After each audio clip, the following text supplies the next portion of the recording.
Hey guys, Brian here from Touring Plans. I'm at the Food and Wine Festival today doing something that was very me, but not necessarily me, and I'll explain that in a second. I'm trying all the beef and flights. One of my viewers suggested this for a food and wine video. They noticed that there are quite a few beef dishes. I think I narrowed it down to 8 or 10. And of course there are a lot of flights. There are beer flights, there are wine flights, there's a kombucha flight. So I am going to try several of the beef dishes and several of the flights. Now, the reason I caveated this is because I do enjoy beef and I very, very much enjoy flights. I cannot go to a brewery without getting a flight. It's just a personality quirk, I guess. The reason it's not very me is this feels like one of those like tough, manly things to do, beef and beer, yeah, which is very much not me. But hopefully you enjoy it. It is, you know, it will be a good chance to try out a couple of the dishes without trying like everything, and the flights is just a gimme. And I will not be doing all of these on the same day, by the way, so I'm not gonna do like 11 flights in one day, just so you know. Although by the end of this video, I may get a little loopy. So this way, of course, you can see Spaceship Earth, and that is the Guardians of the Galaxy right there, if you're curious how big that building is. And then right here, of my first entries. So both from the Belgium kiosk right there next to the Morocco pavilion. This one is the beer braised beef, which looks to be on a bed of parsnips, maybe? You gotta remember to look at these descriptions, I guess. And of course, the beer flight from Belgium, which contains the Leffe, I never quite knew how to pronounce that. The Leffe Blonde, the St. Bernardus Witbier, and the St. Bernardus Abbey, maybe it's an Abbey, I don't know. Don't know what my ultimate rankings are gonna be because this was, you know, one, but I think this beer braised beef from Belgium, oh, that's a lot of bees. Brian says beer braised beef from Belgium. I think it's gonna come in fairly low on the list. It wasn't that great. The mashed either potatoes or parsnips underneath it were actually decent. The beef was tough. It was like 2 small chunks and then 1 giant chunk, which eating out of cardboard with plastic silverware or trying to cut up a chunk of tough beef is not easy. If you are a beer aficionado, like I pretend to be, Belgium has some of the best beers, and these are good. The Abbey Ale is strong tasting, but pretty well balanced. Leffe is always excellent, and the wit beer tasted like a very good wit beer. It had a touch of fruit without being overwhelmingly fruity. So beer is going to go high up the list. Beef, not so much here. All right, next one is from the Morocco kiosk in the Morocco pavilion, as you would expect. It is this Kefka Pocket. It is a pita stuffed with beef. Yeah. It honestly just kind of looks like they threw a little hamburger inside a pita pocket, but I guess we'll find out. It really is just a little hamburger stuffed in a pita. There's nothing else in there. Now with a fork, I've been scooping the toppings into it. And with that, it's not bad, but the beef is a little bit dry and under-seasoned. I wonder if that's going to be something I'm gonna have to deal with all day. Next stop on my Beef and Flights tour is the France kiosk.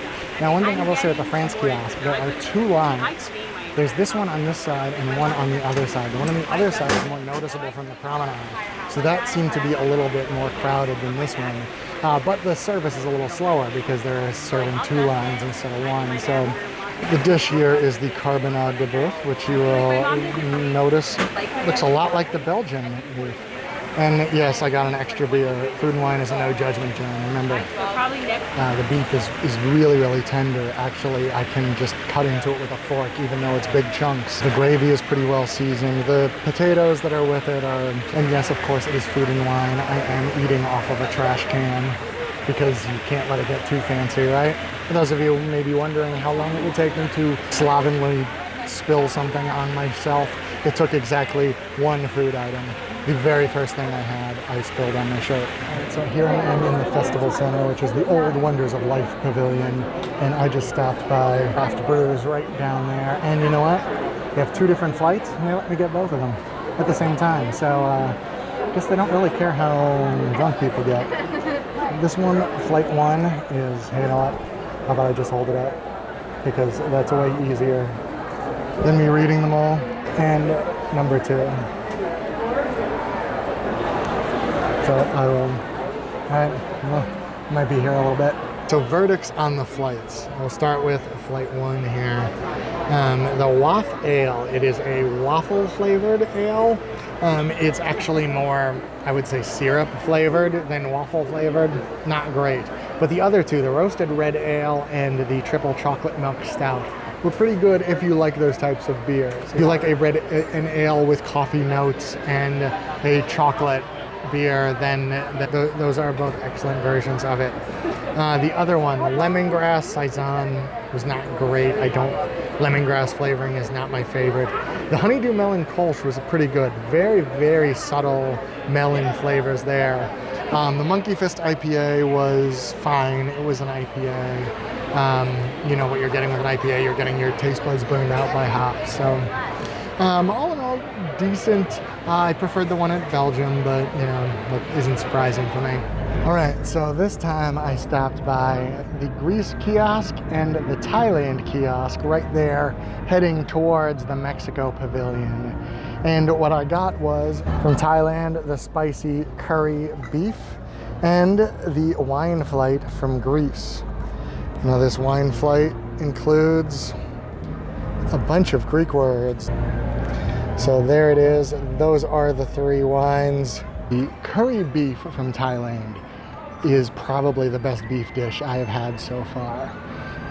The beef itself was fine, but the entire dish as a whole was actually a little bit spicy. My mouth is still tingling a little, and I like spicy foods. I like spicy foods a lot. I'm one of those guys. I'm one of those people that puts, you know, cayenne pepper in just about everything to give it just a touch of a kick. So, you know, I like when things are called spicy and then they are spicy. Weird, right? So if you also like slightly spicy foods, I like that a lot. It also felt like there was a little bit more in that container than there were in some of the others. That might just be my mind playing tricks on me. I've been out in this heat all day.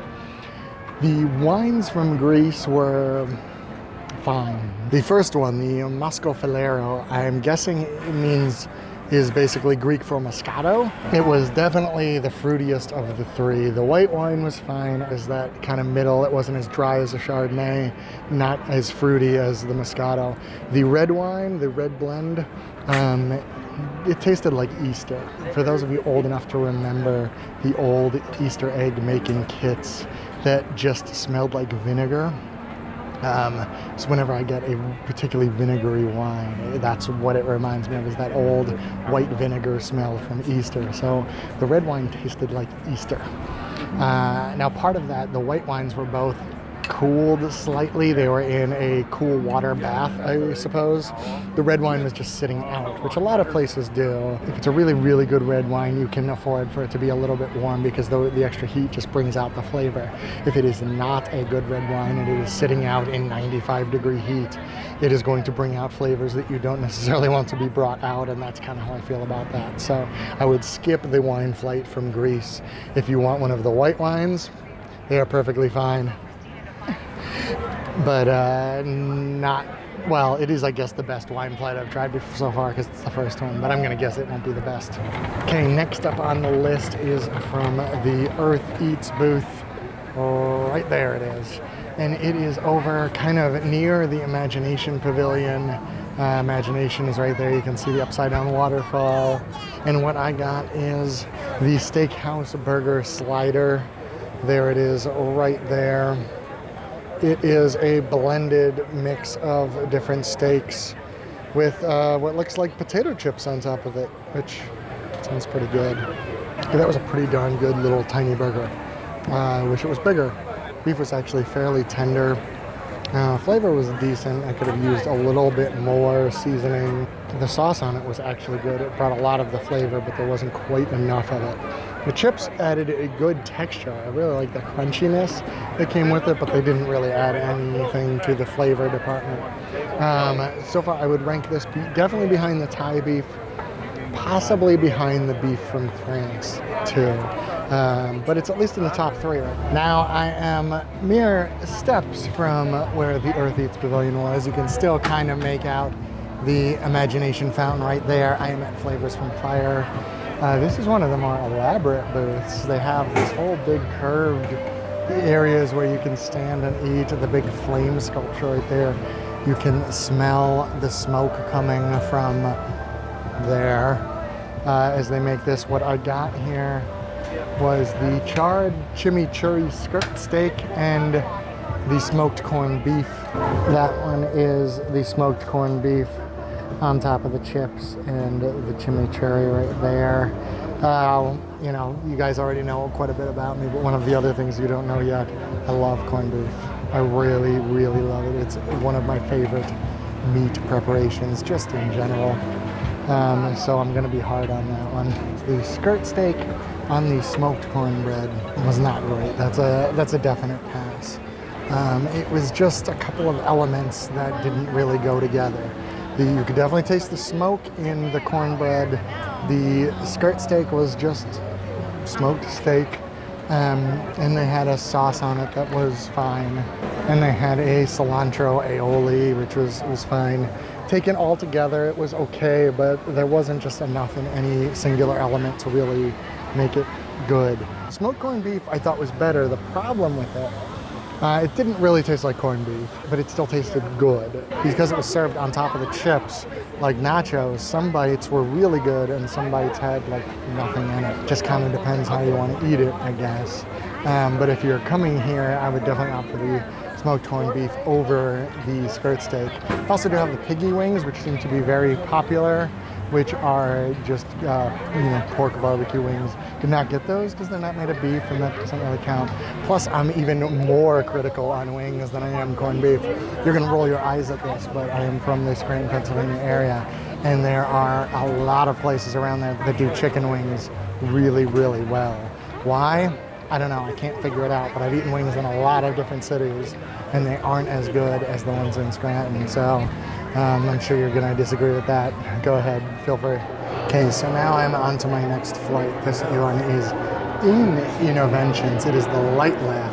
I actually didn't even have this one on my list. I wasn't gonna do it, or I didn't know about it. I can't remember at this moment. But I met a very nice couple while I was doing the craft brews whose names didn't actually get. I'm terrible at this meeting people thing. But they mentioned this flight, which is the RGB flight from this Light Lab. As you can see, it is red, green, blue, and it encompasses these beers right there: cherry, kiwi blonde, and a blueberry. And the reason I decided to go for it is because they said the green kiwi blonde was one of the grossest beers they had ever had, which, gotta try that, right? Tried the cherry and the blueberry. They were both fine. Fruit beers are not really my favorite thing, probably why I was skipping this flight to start with, but well made. A little light, a little thin, I thought, on body. Not much to them. But now let's try this kiwi one, this neon green thing.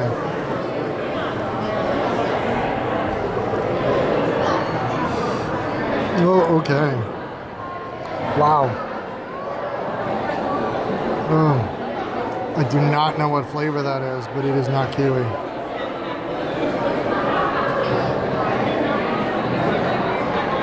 It somehow has a terrible aftertaste, but the aftertaste hits you as soon as you take a sip. Like the back of my throat rebels as soon as I drink this. I don't usually dump beers, but this one might have to go. That one's gotta go. Oh, not good. Do not recommend. Do not recommend. I got another wine flight, this time from Australia.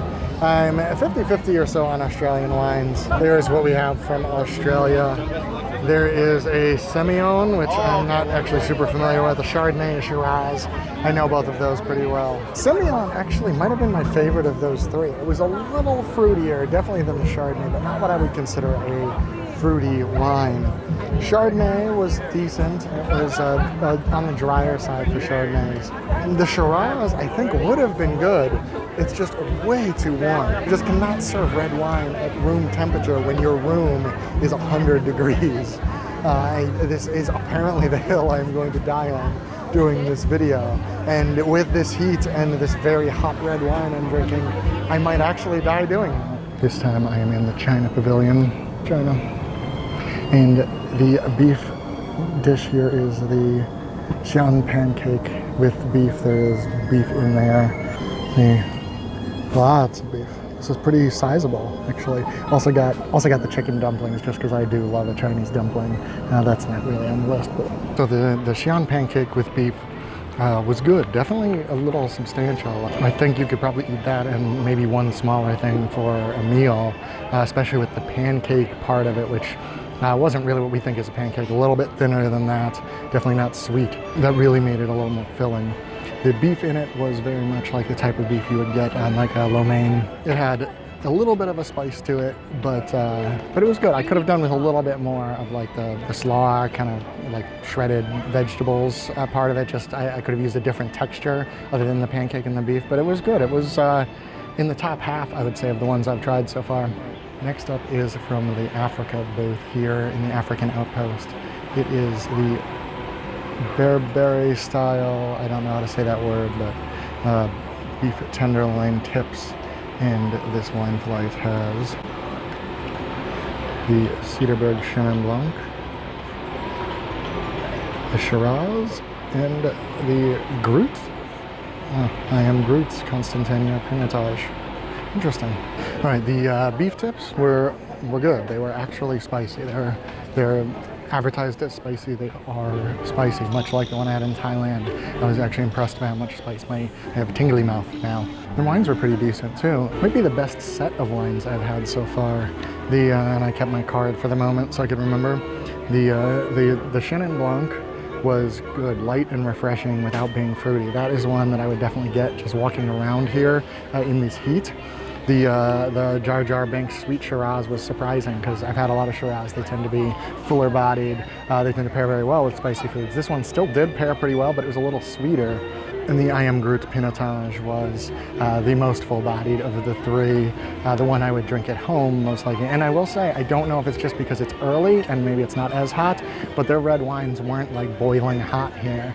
They were probably like at a normal room temperature, which was nice. And I didn't see how they were stored. They had them kind of behind something, so maybe they do cool them down. At least the Sweet Shiraz definitely seemed a little cooler than the air, which was nice. All right, next up, I didn't have to go too far. I went to the Brewers Collection, which is kind of right on the border between the Germany Pavilion and the African Outpost. And of course, at the Brewers Collection, they have a beer flight. This side, the Radeberger Pilsner. It is the unfiltered Pilsner, which I don't think I've ever had that version before, so I'm excited. I like the regular Radeberger. The Hacker-Schorr Hefeweiss, and this is the Schaffenhofer Hefeweizen Pomegranate. Also never had that one. The Radeberger, the unfiltered Pilsner, was the closest to the type of beer that I like. I don't like beer or wine that is like really, really fruit heavy. I'm so sweet already. I don't need extra sweetness. Stop laughing. That one it had that bite like a German Pilsner should, but it was so like clouded and tasted more unfinished than unfiltered. I prefer the regular Radeberger Pilsner if I'm choosing. The Hacker-Schorr Hefeweizen was also not the normal Hefeweizen. It was the Natrub one. Natrub. I love trying to pronounce German words. That one also was a little bit different, a little fruitier, a little sweeter, so naturally not my thing, but if you like that type of beer, you might like that one a lot. The Schaffenhofer Pomegranate, the normal Schaffenhofer, I think that's it. Is grapefruit flavored. People love that. I don't. I think it's too sweet. Even my wife, who loves like Hefeweizens and wit beers, thinks that one's too sweet. The pomegranate, it tasted like a lot of pomegranate to me. I am a little pickier about German beer than I am others because it's my favorite country for beer. German Pilsners and German style Pilsners are my favorites. But I also know German wine pretty well. Speaking of, in between, I have stopped by the Germany booth to pick up the Riesling wine flight. Now, even though I said I don't normally like fruity things, Rieslings I tend to be a little more forgiving of. The really good Riesling is a little more balanced. It has a drier note to it with some fruit. So here are the three. There's too many words on here. to try to pronounce, so I will just show you. I'm happy to say those are pretty decent Rieslings. A little more fruit up front than I would like if I was picking one of them. They actually tasted fairly similar to me. It might just be that my taste buds are getting burned out by tasting all these flights, but I would say the last one, the Selbach Oster Cabinet Haupttrachen, would be the one I would have picked out of the three if you're just getting one. I will say just a tiny aside here as I start walking to my next stop. I'm in general fairly disappointed by the beer selection in Little Showcase. The wines are a little bit better, but for instance, like Germany, the Radeberger is fine. The Schroffenhofer I get is popular, but it's not really a German beer. There are a million Bavarian beer companies. I just don't understand how they couldn't have found a deal with, you know, Hofbrau or Spaten or any of the millions of readily available ones. But again, that's just my snobbiness coming out. Next, I am in the Germany Pavilion. Still surprising, there's a lot of flights on the Germany Pavilion. And this one is from the Spain kiosk, which is in the Germany Pavilion, kind of right in between Germany and Italy, right over there. And Spain has a wine flight. They filled this one a little bit more than some of the others do. I'm sure that is very dependent on the cast member that is pouring. But here are the wines from Spain.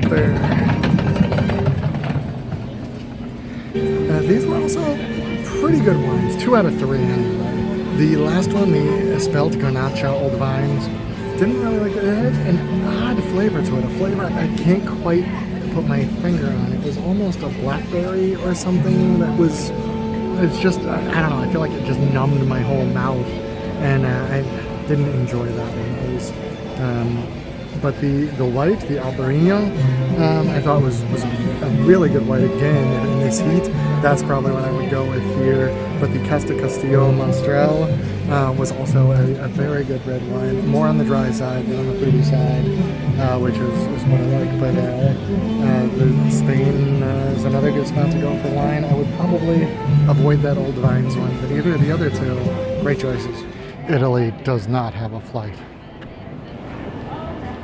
Alright, I just stopped at the Hops and Barley kiosk, which is right back there. It's the red barn looking thing in the America Pavilion, and I got this. This is a beef brisket slider with little like fried onions on it. It sure sounds real good. And of course it is called Hops and Barley, so naturally they have a beer flight. I will bring you down to look at it. One thing with the beer is they do fill it to the top. And this one has the North Coast Brewing Blue Star Wheat, Three Daughters Brewing Awake Coffee Blonde Ale, and the Heavy Seas American and APA. Heavy Seas is from Baltimore. I've been to one of their brew pubs actually. Three Daughters is St. Petersburg, Florida. North Coast is Fort Bragg, California. So pretty good cross section of America. Let's see how good they are. I liked everything I got here. The brisket I thought was really good. It was a little sloppy because there was quite a bit of mayonnaise or aioli if you're fancy, which I liked. I liked that it was,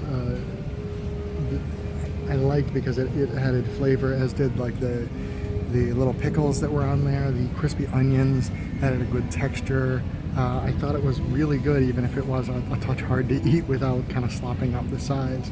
The beer I thought also was very good. The North Coast Blue Star Wheat, very good wheat beer, not overly fruity.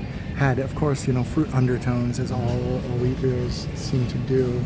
The Coffee Blonde Ale is odd because it is lighter bodied. It is a blonde ale. It is a very light color, but definitely has that coffee flavor like a coffee stout would.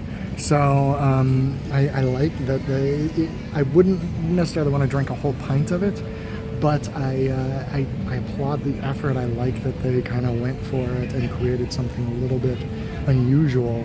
And the American and APA is actually my favorite of the three. I'm not a huge IPA fan. I feel like the overwhelming hops in them just burn out the taste buds. And plus, as someone, you know, who, this is gonna sound super pretentious, but has home brewed in the past, IPAs are the easiest thing to make because it doesn't matter how bad it is, you just throw a bunch of hops in it and you can't taste anything else. So what I like in my IPAs is ones that are nicely balanced, and this APA is really nicely balanced. It is definitely hoppy. You know, I'm not going to say it's not, but you can actually taste the beer flavor coming through, which I like quite a bit. And I think that's it. I don't really think there are any more beef dishes or flights. There are a couple I know I missed. You know, I skipped one or two of the wine flights. I skipped the kombucha flight. Just because it's hard to make videos when I'm, you know, passed out on a bench from drinking too much. So I had to cut a little bit of that.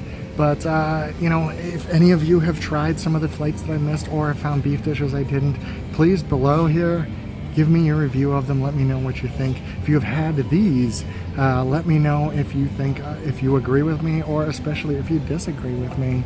So make sure you check out blog.touringplans.com. We have reviews of a lot of the dishes here, and all of the new dishes this year have been reviewed. So that's a great resource. And our dining critic, Tessa, is much better at this stuff than I am. I'm just the guy who likes to see his face reflected in a phone screen. But thank you very much for watching, and be excellent to each other.